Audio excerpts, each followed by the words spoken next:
Today we'll be learning about how to solve absolute value equations and inequalities. Absolute value is the distance from 0, and it's always going to be positive.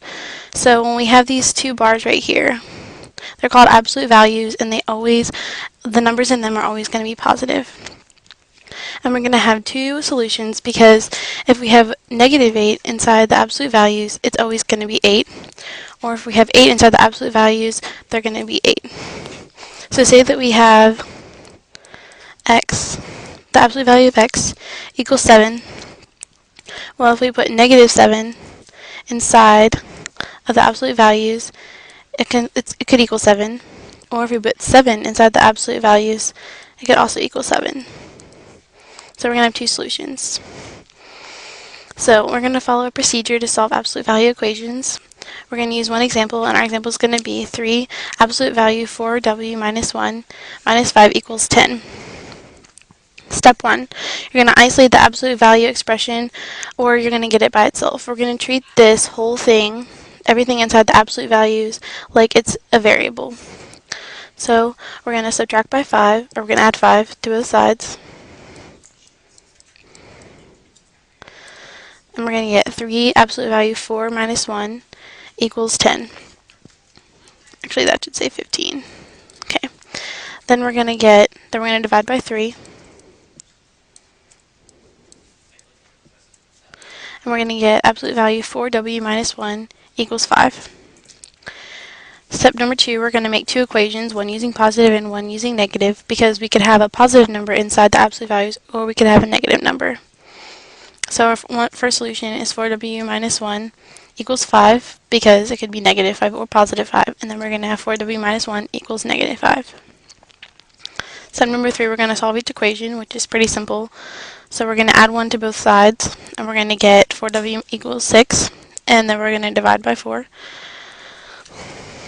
So we get w equals 6 over 4, which if we reduce it is 3 over 2. Other equation, we're going to subtract by 1, or we're going to add 1, and we're going to get 4w equals negative 4, and then we're going to have a nice even solution here. We're going to get 4 equals negative 1, w equals negative 1. Step number 4, we're going to check our answers because we could get something really weird. We want to be able to make sure that it fits, so we're going to plug it back in. We're going to get, so we have 3 absolute value 4. We're going to plug 3 over 2 in, minus 1, minus 5 equals 10. And if we solve this, we get 10 equals 10. So if you want to go ahead and solve that on your paper. If we plug it into the other solution, so 3 absolute value 4 times negative 1 minus 5 equals 10. If you want to solve that on your paper, you get 10 equals 10, so that's correct. So we have an example here. We're going to follow the steps. Step number 1 is we're going to try to get the absolute value by itself. So we're going to subtract 3 on both sides. Absolute value x equals 8.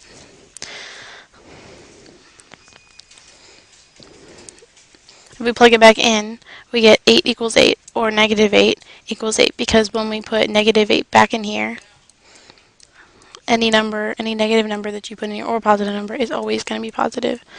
So we would get 8 equals 8 for both. Make sense? We're going to have another example. Example number 2, we're going to get this by itself, which it already is. So we have our absolute value right here. We're going to make two solutions because we have an equation right here. So anytime you have an equation that's not just absolute value, so if it was just absolute value p equals 4, then we could just plug 4 or negative 4 back into it. But because this is an equation, we're going to have to make two different equations. So p minus 20 equals 4, or p minus 20 equals negative 4. Don't forget to do two solutions. Then if we do this, we add 20.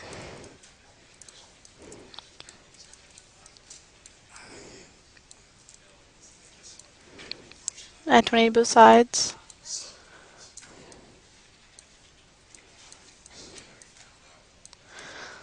And we get p equals 24, or p equals 16. So now that we have this one, You want to try it on your own. If you want to hit the pause button and go ahead and do it, I'll give you a few minutes.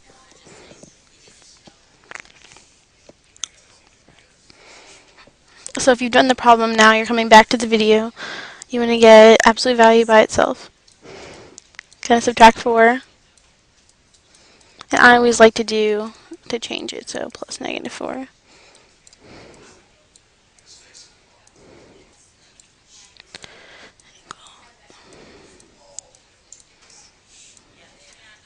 If you divide by negative 7, because we're still solving this, P.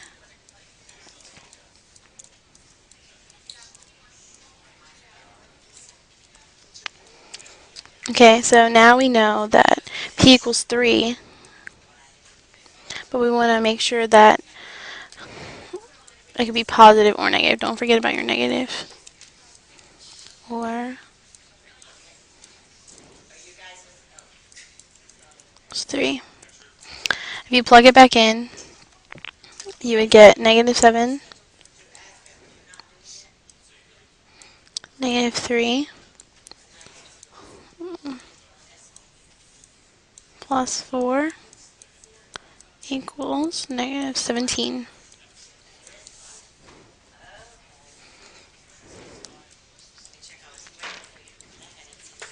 And you indeed get negative 17 equals negative 17. If we check it here, I'm going to check it up here. If we check it with a positive number, so we get 3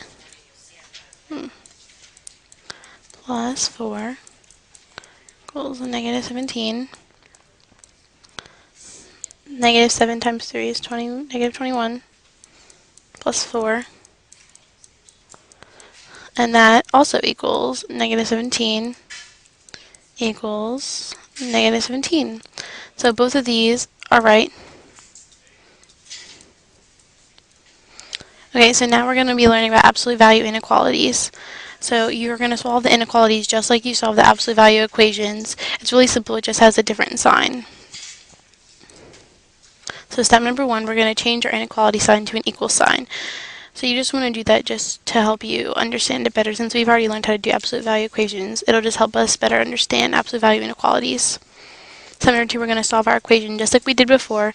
Remember, we're going to make two different ones, one with a positive number at the end and one with a negative number at the end. So if we solve it, subtract 6, we get 3x equals 6, divide by 3, x equals 2. Same thing over here, subtract 6, get negative 18, divide by 3 on both sides, and you get x equals negative 6. Okay, so step number 3, this is the part that's a little confusing. We're going to graph the solutions on a number line. So we can see from our example, the example we had was, let's go back, we had a sign with a number under it, so that means that the absolute value of 3x plus 6 is greater than or equal to 12. So anytime it has this little line under it, that means that it's equal to, so it could also equal that number. And if it just has this, or this, when it doesn't have a line under it, then it's greater than or less than. It doesn't mean it equals. So anytime that we have this line, which means equal to, we're going to graph it. We're going to make a circle over top of this number like we did here with 6 and 2. Connect the line. So see, our solutions were negative 6 and 2, so we're going to graph it and we're going to close the circles and we're going to connect it. Okay, so for this one, the reason that we connected the line was because the solutions, when we plugged it back in, which we didn't, but we should, so 3 times 2 is 6 plus 6 equals 12, and then 3 times negative 6 is negative 18 plus 6, which is negative 12. So because they both work, we're going to connect the line, because all the numbers in between it are going to work. Because remember, it's absolute value, so it's distance from 0. All the numbers work, so we're going to connect the line. But sometimes, if both the solutions don't fit back in, then we're going to go opposite directions. Okay, so remember before, we're going to pick a point between the points you graphed. So 0 or 1 if possible. They're the easiest. So this one, as we can see, 1 is in between there. It's in between the numbers that we picked. So we're going to pick 1. We picked our number. Pick 1. If the point you picked works in the inequality, draw the line between the graphed points, which I just explained. But so if we plug 1 back in, 3 times 1 is 3 plus 6. 3 plus 6 is 9. Which, if we look at this, it doesn't work because 9 is not greater than 12. So the point we picked actually doesn't work in the inequality. We're going to draw the lines in opposite directions.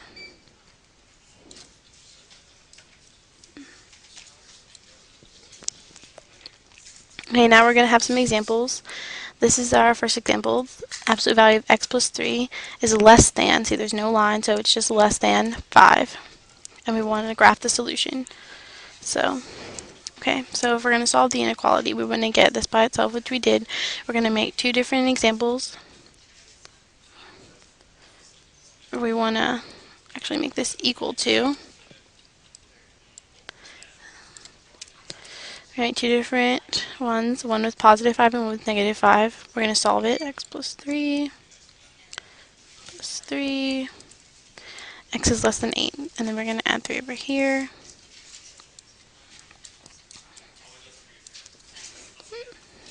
Negative 5 plus 3 is negative 2. And we're going to change our sign back. Because I changed it, but we're going to change it back to then equal to. And we're going to graph it. We're going to graph it with open holes because remember that it doesn't have an equal to underneath of it. So we're going to do negative 2 and 8. Remember when we plug it back in, so we're going to find a number in between. We're going to pick 1 again. So if you plug 1 back in, you get 1 minus 3 is less than 5. 1 minus 3 is negative 2. Negative 2 is less than 5. So that works. And then we pick 1, so 1 minus 3 is negative 2 again.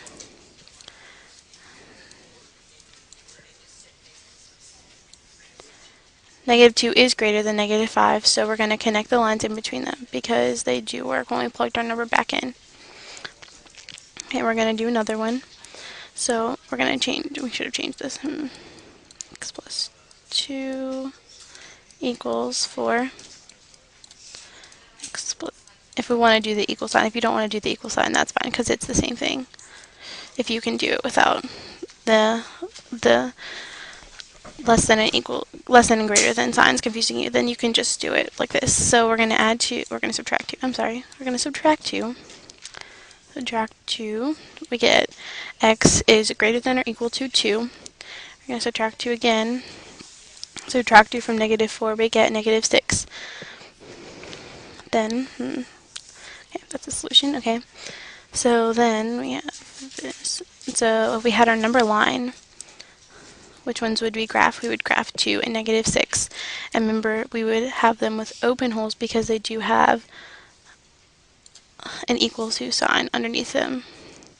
The way I like to remember it is if I use more pencil to draw this, so if I'm doing this, if I stop, I am using less pencil, so I do an open hole. And then if I'm using more pencil, then I do a closed hole because it takes more pencil, it takes more lead to color in the circle than it takes to not. I might confuse you, but that's the way I think of it. So then if we graph it, we get negative 6 and 2.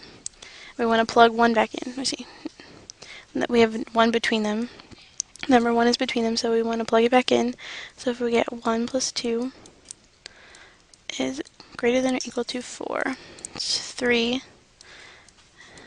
is not greater than or equal to 4, right? So that's a no. And then if we plug 1 back in, 1 plus 2 is less than or equal to negative 4. 3 is not less than or equal to negative 4. So it doesn't work. So they're going to go in opposing directions like this. Go in opposite directions of each other. Make sense? So now do this one on your own. Pause the video.